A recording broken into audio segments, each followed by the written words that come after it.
6 నెలల్లో పెళ్లి పథకంలో చేరండి. మీ ప్రియమైన వారికి 6 నెలల్లో పెళ్లి చేయండి. కృష్ణ సాయి బ్రాహ్మణ వివాహ పరిచయ వేదిక బ్రాహ్మణులకు మాత్రమే. మరిన్ని వివరాలకి కాల్ 8855592015 లేదా 9000333990.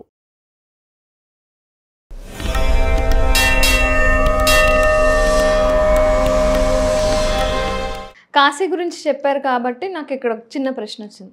ఇప్పుడు ఎవరైనా చనిపోతే వాళ్ళ అస్థికలు కాశీలోనే వెళ్ళి కలపాలి, దాంతో ముక్తి వస్తుంది అని అంటారు కదా.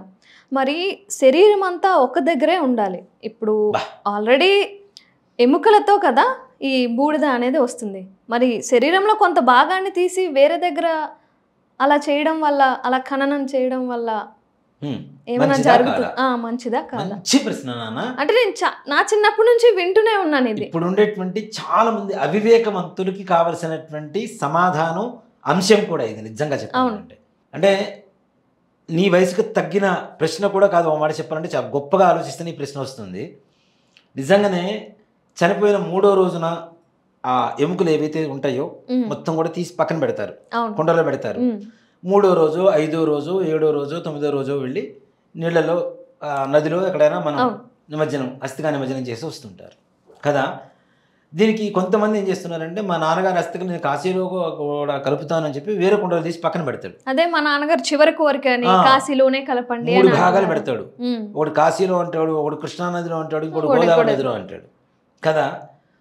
మానవ శరీరంలో అన్ని కలుపుకుంటేనే ఒక శరీరం అయింది. ఇన్ని ఎముకలు కలుపుకుంటేనే ఒక గూడు, ఎముకల గూడు కలిపితే ఒక శరీరం అయింది.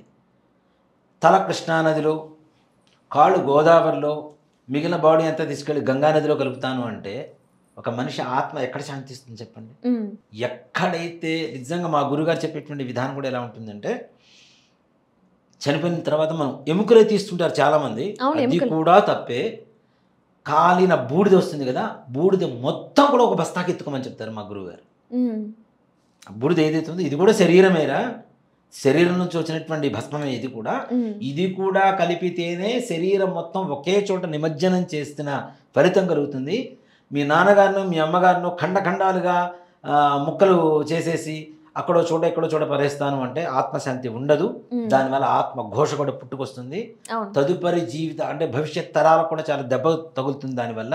కాబట్టి ఒకే చోట అస్థిక నిమజ్జనం చేయడం అనేది ధర్మం. దాంట్లో ఏ మాత్రం కూడా సంశయం లేదు నాన్న. అది కృష్ణానది కావచ్చు, గోదావరి కావచ్చు, నర్మదా కావచ్చు, కావేరి కావచ్చు, గంగానది కావచ్చు, ఏ నదిలో అయినా కలుపుకోండి, కానీ మొత్తం ఒకే చోట భస్మంతో సహా బూడిదతో సహా మొత్తం ఎత్తుకొని. చాలా మంది కూడా ఏంటంటే అక్కడక్కడ బోన్స్ తీసుకుంటారు, శాస్త్రం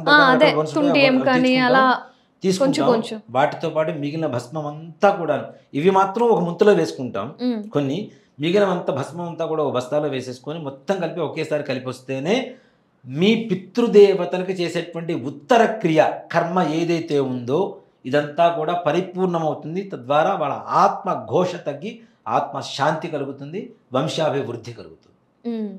కాబట్టి మొత్తం ఒకటే దగ్గర ఖచ్చితంగా చేయాలి, తప్పనిసరిగా ఒకే చోట చేయాలన్న. అలా విడివిడిగా చేయొద్దు దయచేసి. దానివల్ల చాలా ప్రమాదం తీసి పక్కన పెడితే మీ పితృదేవతల ఆత్మ సంతృప్తి అనేటువంటిది, ఆత్మశాంతి అనేటువంటిది ఉండదు. పితృదేవతల అనుగ్రహం కావాలి, వాళ్ళే ఘోషిస్తూ ఉంటే వాళ్ళ బాడీ పార్ట్లు ఆత్మ వెళ్ళి ఎక్కడెక్కడ ఉందో వెతుక్కోవాలంటే ఏం చేస్తుంది కదా. అలాంటి పరిస్థితి రానివ్వకుండా ఒకే చోట నిమజ్జనం చేయండి, తద్వారా వంశాభివృద్ధి కలుగుతుంది.